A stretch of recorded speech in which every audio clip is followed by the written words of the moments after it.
Hello lads and lasses of 3410. In this video tutorial, I'm going to show you how you can set up your project 5 with CLion. So CLion is an IDE for C and C++ developed by JetBrains. It's cross-platform and it has all the features that an IDE should have. So you can get the free license using your student email address. And I'm not going to cover how you can get the free license or how you can install CLion on your system, but I'm going to cover how you can set up Project 5 with CLion and how you can connect CLion to our UGC Linux servers. Okay. So assuming that you have CLion installed, just open CLion and it should open up. So I already have the project loaded. I'm just going to close it. So this is the screen that you should be greeted by. Okay, so the first thing we want to do is to set up SSH connections to our UGC Linux machines. So you will want to go to the preferences. On the Mac, you will do Command comma, and on other platforms, you should be able to find something on the in the menu bar that says preferences. So let's open the preferences, and you want to search SSH configurations. Okay. So this is the kind of thing that you want to set up. I'm going to delete it and redo it so that you can see how it's done. So you can click on the plus sign to add a new connection. And for the host, just type in UGC Linux .cs.cornell.edu. For the username, put in your net ID. And make sure that you type in your net ID, not mine. For the authentication type, just to use your password and type in your password in here. I'm going to use key pair because I have my public key on the servers and I don't want to type in my password. Then you can test the connection here, and it should say that it's successfully connected. And of course, you should have your VPN. You should have your VPN running. So the second step is to set up the toolchains.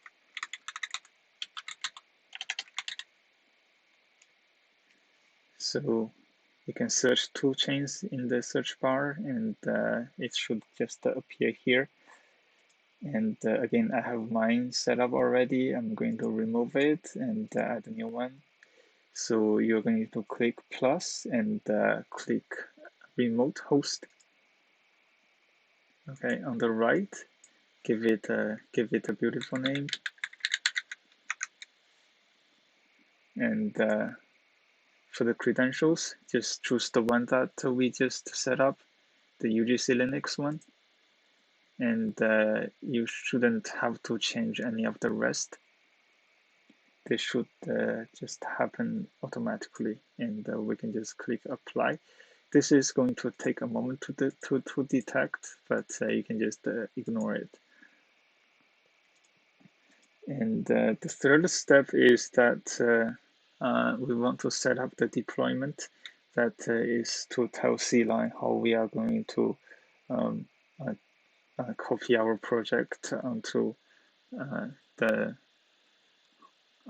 the UGC Linux machines. So you can just search deployment, and so you can choose deployment from here, or you can take it from the from here. And again, I have it set up already. I'm just going to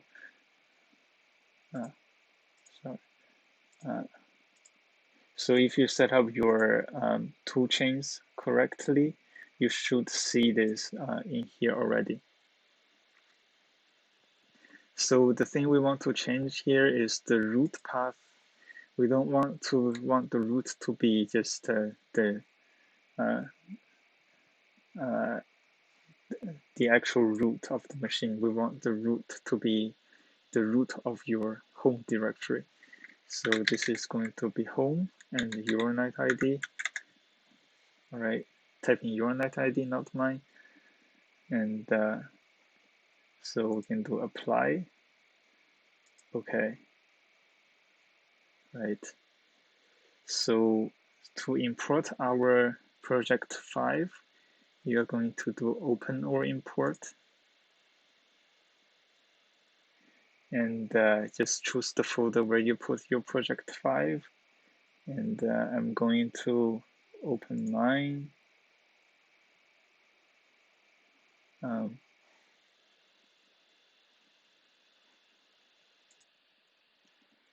Okay, so after opening the project, you should see something like this. And so I have the Makefile open here. You can build the project just by clicking on the green arrow, and it builds the project for you. And you can clean it like this. Okay, and every time after trying one of these is going to get saved in the build configurations. Okay. And you can see that you have the terminal here. If you click on the terminal, you can run the project from here. I just cleaned the project, so the binary was deleted. So I built the project again, and I can run P5 now. And it's telling me that I have no cache description specified. Please use the -cache flag. So this is kind of too small. Let me see if I can make this larger. I'm going to take a moment to change the font. Okay, I hope this is slightly better. So we can check out the command line arguments by typing pfile-help, and now you see all the options out here, and you can just type this in the command line to run it. But this is kind of tedious, so you can actually automate this by going here and click Edit Configurations. So we are going to add new configuration, and it's going to be a Makefile application.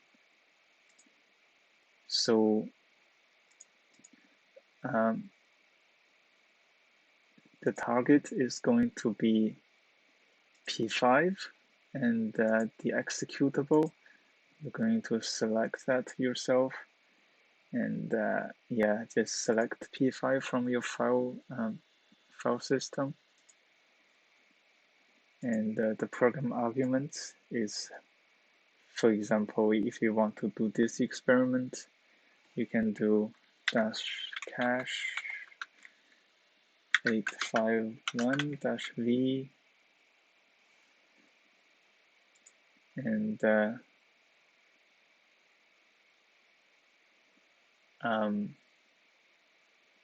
rest should be fine. Let's just try this out and see how it works.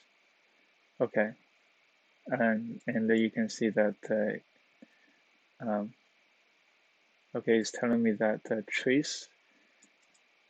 It's telling me that this file is not found, so maybe we actually need to change the working directory to our project folder. It's just going to be the directory of your project.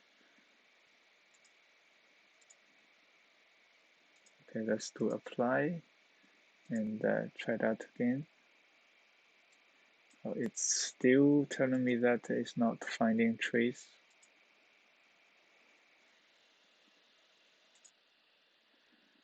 Okay, I think this is a bug in the release code that has been fixed, but I didn't get the new version of the code, so you shouldn't have to deal with this problem.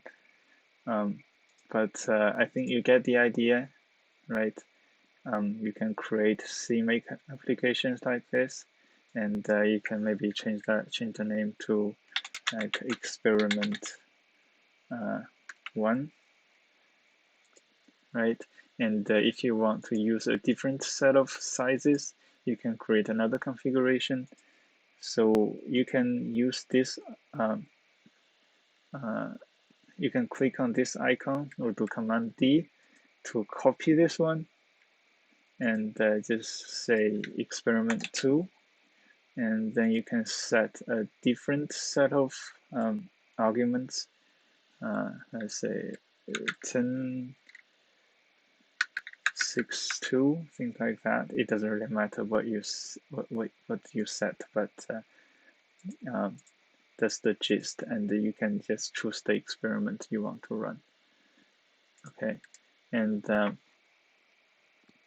so auto-completion should work just as expected.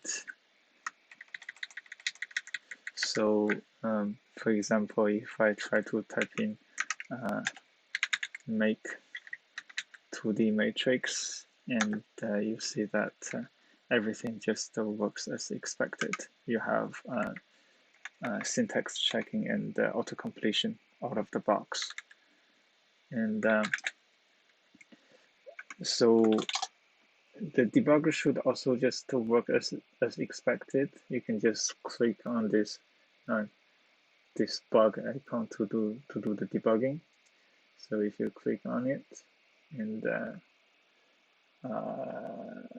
developer to access versucht die Steuerung eines anderes Projekts.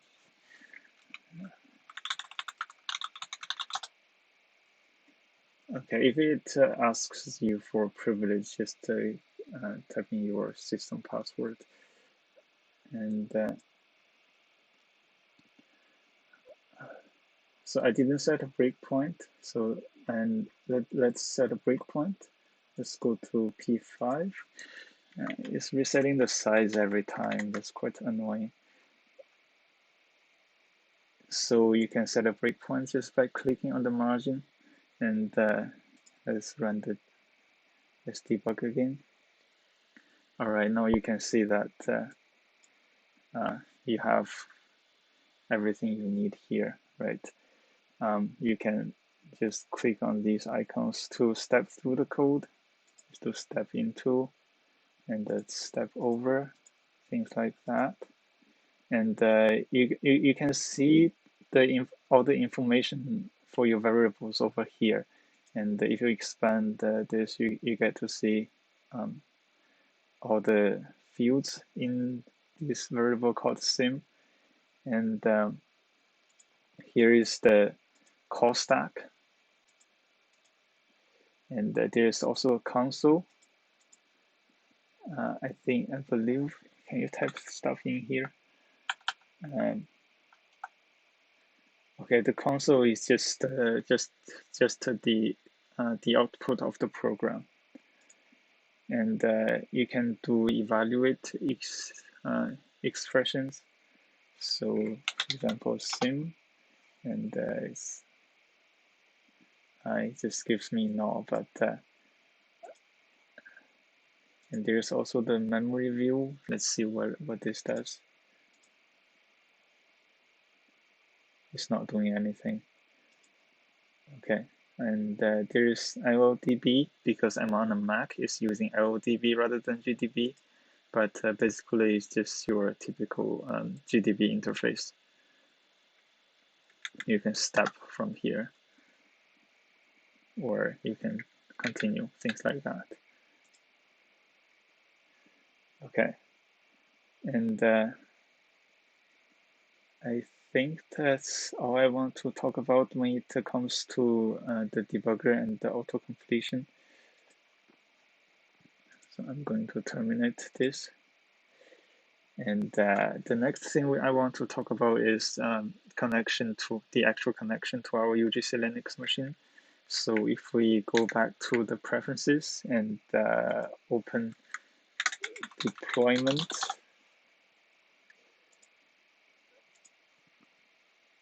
and select UGC Linux, and you can see the root path is home, and your net ID, that's the, I'm going to put another slash over here. I don't think it actually matters, but I think that's safer.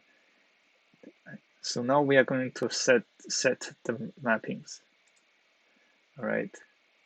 So this is the path to my the local path to the project that to the folder that I have opened here, and you can map this to a folder on the remote machine so that you can just push this code to the remote machines, and you can actually just browse it like such. And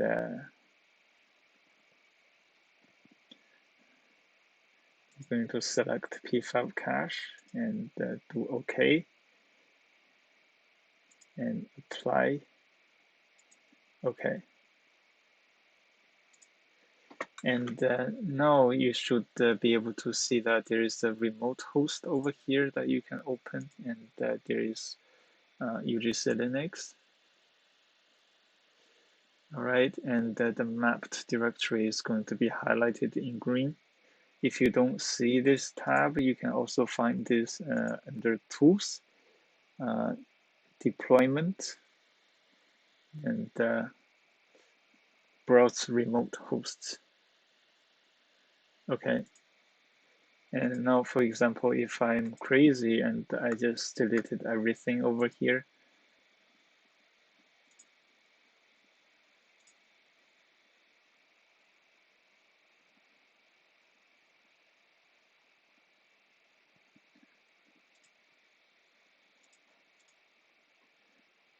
I can just upload this folder over to the UGC Linux servers by a right click and in deployment, upload to UGC Linux. And you can see that it's uploading all my files.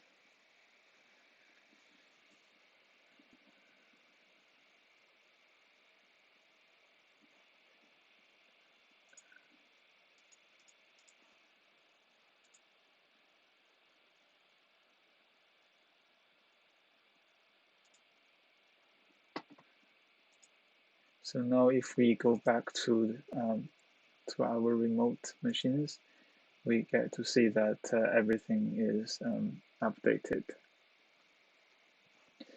So you can also right-click, go to deployment, and you can do download from UGC Linux, and this is just going to do the opposite thing. It's just going to take everything from here and download it to your local directory. So this is important just for testing. You want to make sure that your project runs well on the remote server as well when you are using CLion. Okay, so that's all I want to say about CLion. I hope that this is helpful, and just to make sure that you test everything on UGC Linux before you submit your project.